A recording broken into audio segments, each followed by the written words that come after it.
Ukraine was absolutely out of my thought, out of my life, out of my imagination until August 16.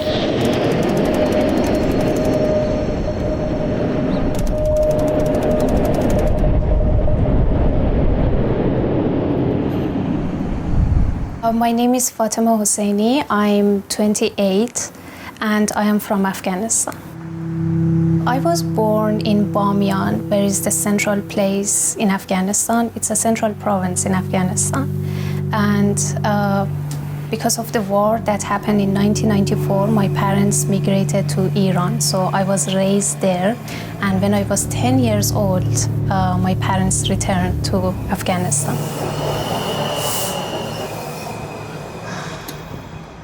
Меня зовут Ирина Андрух, я психолог. Я жила и работала в Киеве, в Украине. Я была в Индии, в Бахрейне, в Афганистане, Сирии, Ираке, Иране.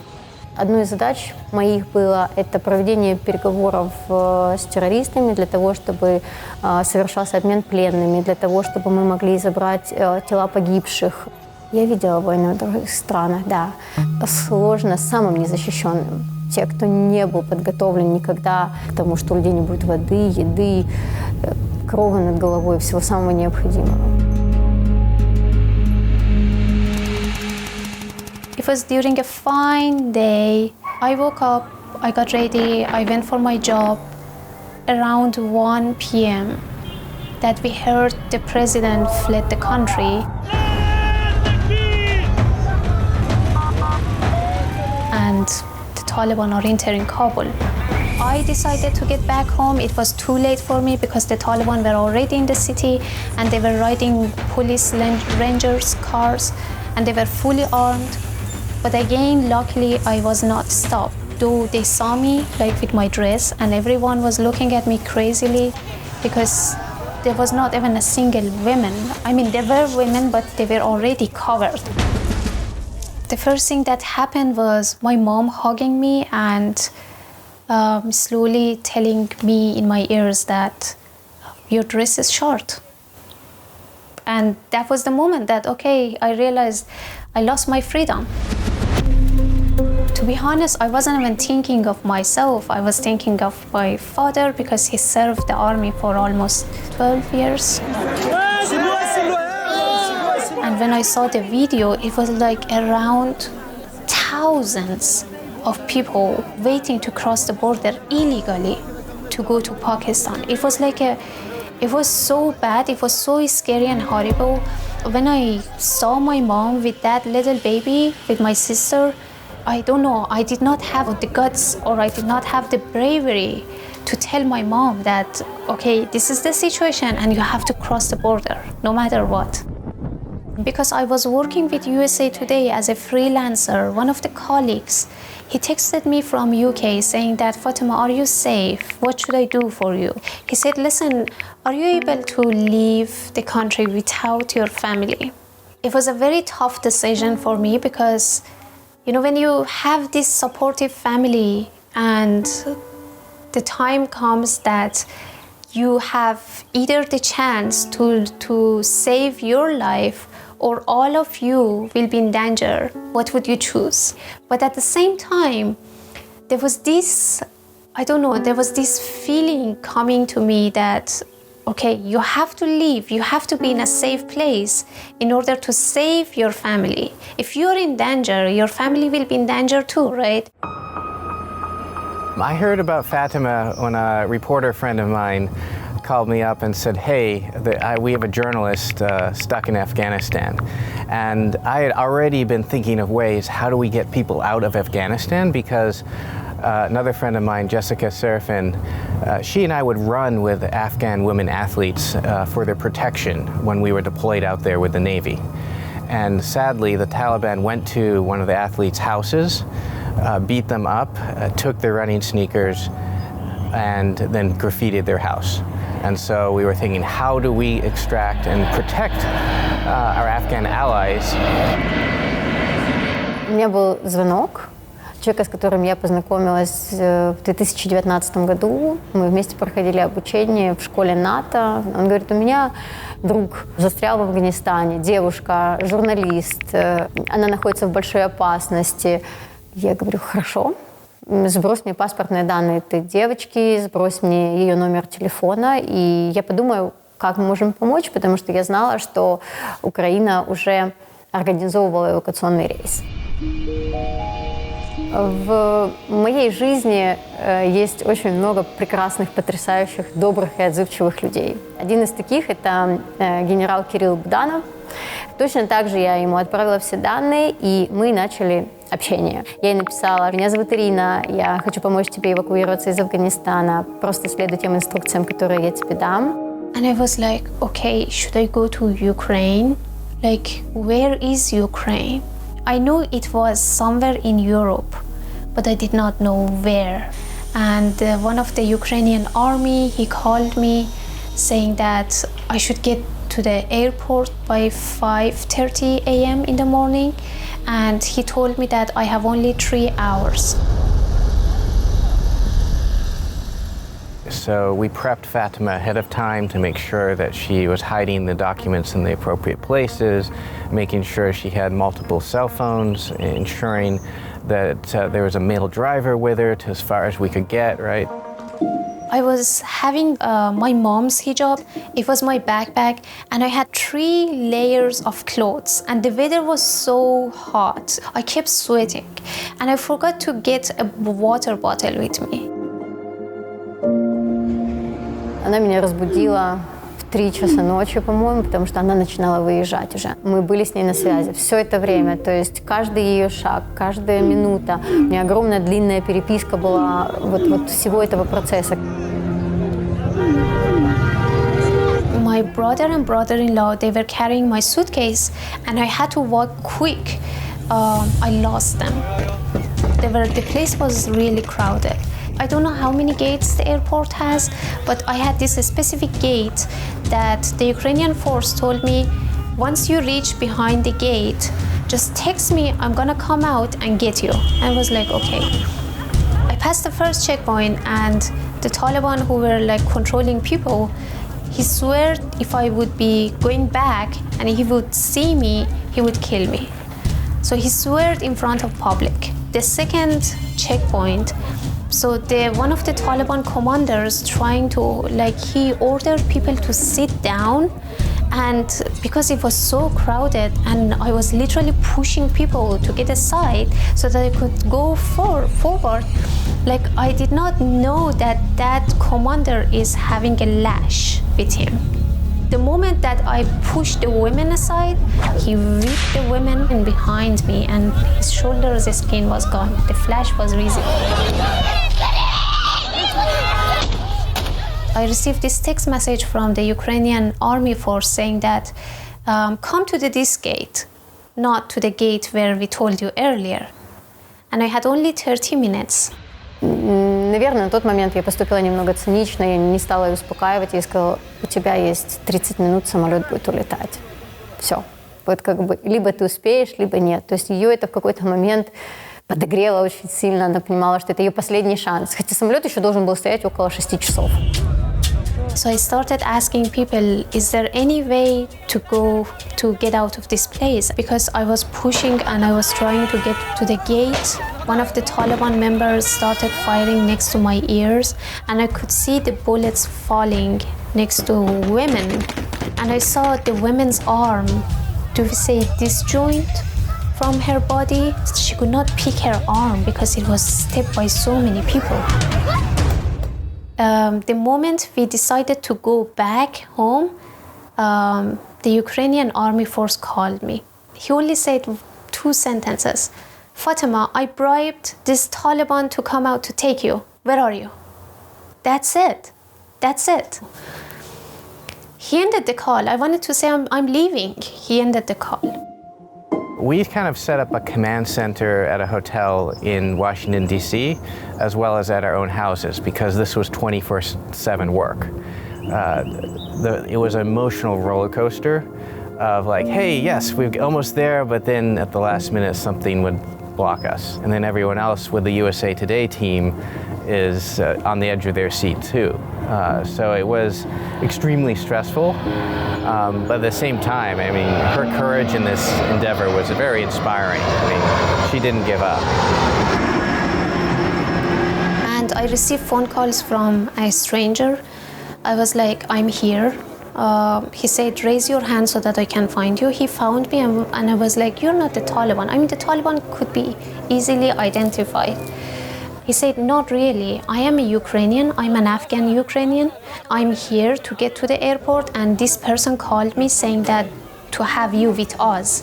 So he took me to a place where 50 Ukrainians were standing and waiting to get to the airport. I stood up and I shouted the name of that Ukrainian force. And he was right in front of me, but because I did not have his picture, I did not know who he is, right?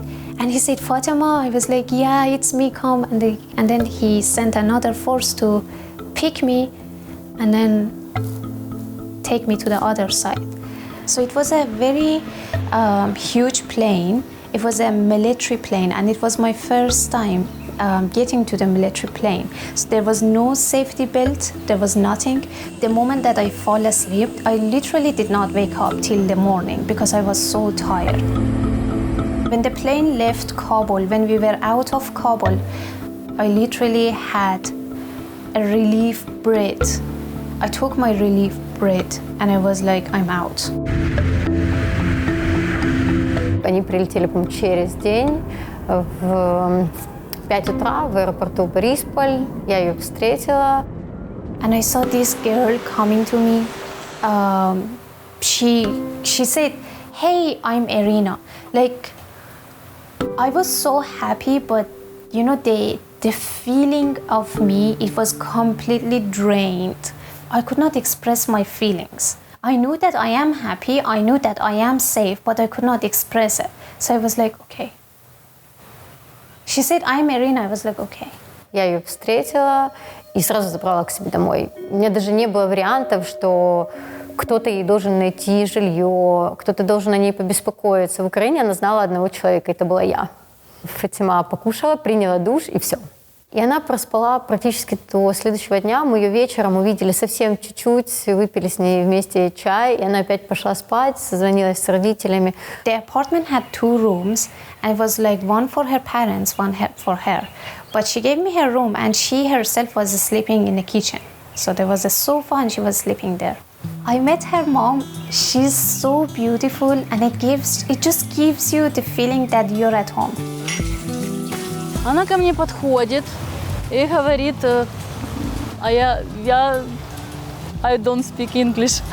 А она, нет вопросов, берет переводчик, сразу мне вот вслух вот говорит, я также ей отвечаю через свой переводчик. Мы даже с ней кушать вместе готовили, борщ с ней варили. Я очень хотела ей показать Киев. Конечно, Киев – моя любовь. И в летний период это все зелено, в цветах. Самые лучшие места, вот, чтобы ей Киев запомнился тем городом, в который она мечтает вернуться. Естественно, каждый день я видела ее переживания. Счастье не может быть полноценным, когда твои родные в беде. Опять-таки я обратилась к Кириллу Буданову и спросила, можем ли мы помочь вот этой девочке, которую мы уже забрали, эвакуировать ее семью. Он говорит, да. Хочешь помогать? Ты можешь это сделать лично. Процесс эвакуации, который мы организовали, он был немножко уникальный. Мы покинули территорию аэропорта, и мы забирали людей в городе. Вообще все военнослужащие, которые эвакуировали гражданское население из Афганистана, они ждали, когда люди зайдут на территорию аэропорта, потому что она была охраняема. За территорией аэропорта контроль был полностью под талибами. Я лично с поддержкой украинской армии выходила за пределы аэропорта, проверяла автобусы, проверяла людей. И мы эти автобусы завозили уже на территорию аэропорта, и там же были родители Фатемы. I was receiving text messages from my brother that mom cannot breathe, Mobina cannot breathe, Mobina keeps crying, my mom is exhausted, and the only thing I could say is like, wait, wait, you're gonna make it, wait. Когда мы уже подошли к самолету, мы всех рассадили, дали воду, еду. Подошел Фатимы брат, попытался мне на ломаном английском спросить: ты Ира? Я говорю: да, это я. Он за руку меня к родителям, они меня обнимают с малышкой на руках. Ну как не плакать? I left Kyiv and came to the US for work and for my studies. Back then, I was sure that my parents were safe, right? It was before February 24.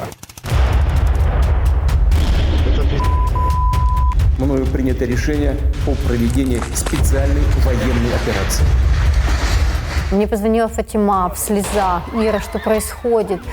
Это правда, что война в Украине? Я говорю: да. Да, это правда.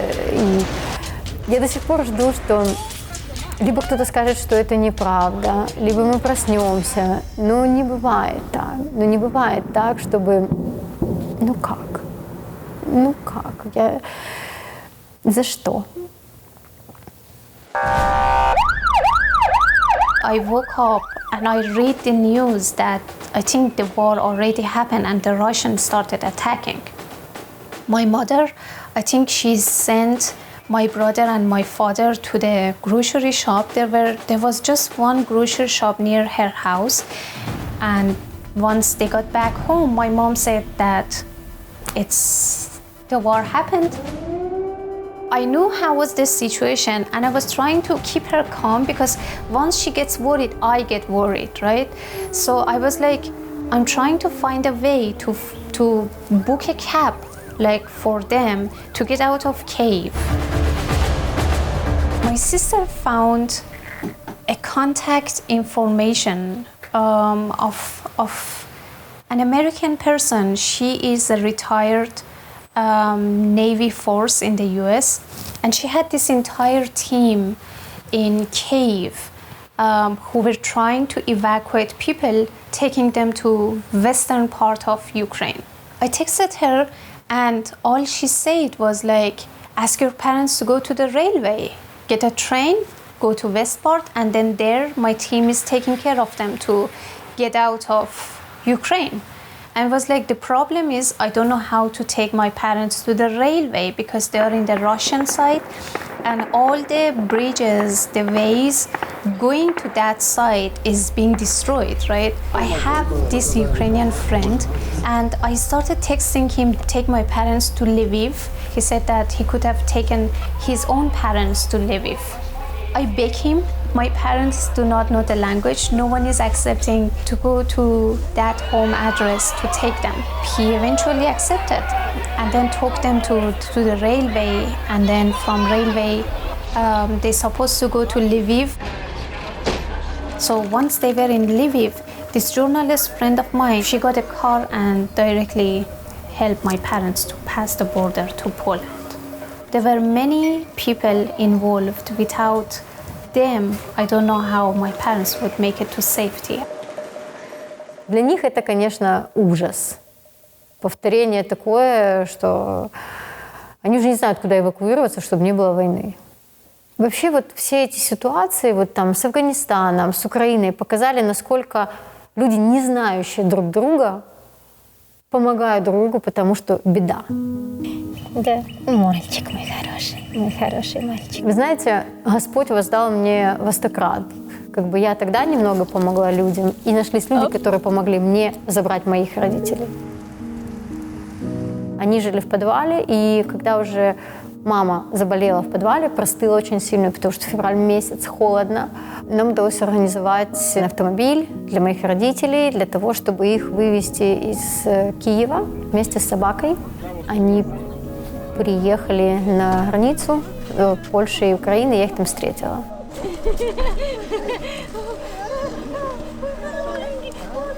Мне ничего уже не надо было в жизни. Вот в тот момент я поняла, что я могу выдохнуть спокойно. Я знала, что это будет первая ночь, когда я посплю наконец-то.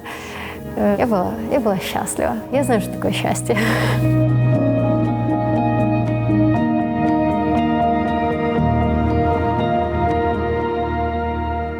Salam.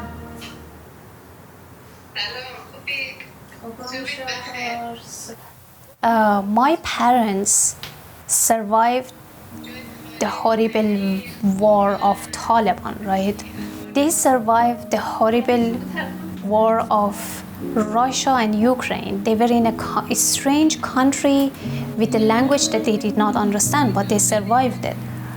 War is something that is really ugly, and it takes lives of thousands and thousands of victims. War is like that. War is as ugly as that. People are losing their dearest members of families. So what I learned from war is to care so much for people, to love so much. You know them, you don't know them, it's fine. Because you don't know what's gonna happen next.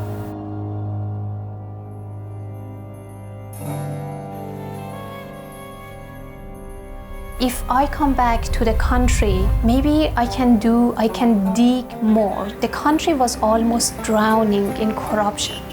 You could not talk about transparency anymore. I want to sit in one table with the Taliban to ask them these questions. Why are they so much afraid of us? What's our fault?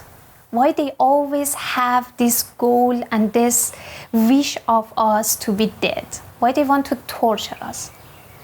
So now, if it is journalism that can make me to sit in one table with them, I can go for journalism. I've already put so much of my concentrations and focus and efforts on surviving two wars, the ugliest ones, right? And I made it. So I'm sure I can do this one too. I have to make them sit in one table with me. If it's gonna take my entire life to do that, I'm ready for it. So. Вот для меня она стала как сестра. С родственниками это безусловная любовь. Только за то, что они есть, ты их любишь. Вот для меня это человек Фатема, она для меня такой стала. We both are stubborn. I know Iryna is stubborn, and so I am.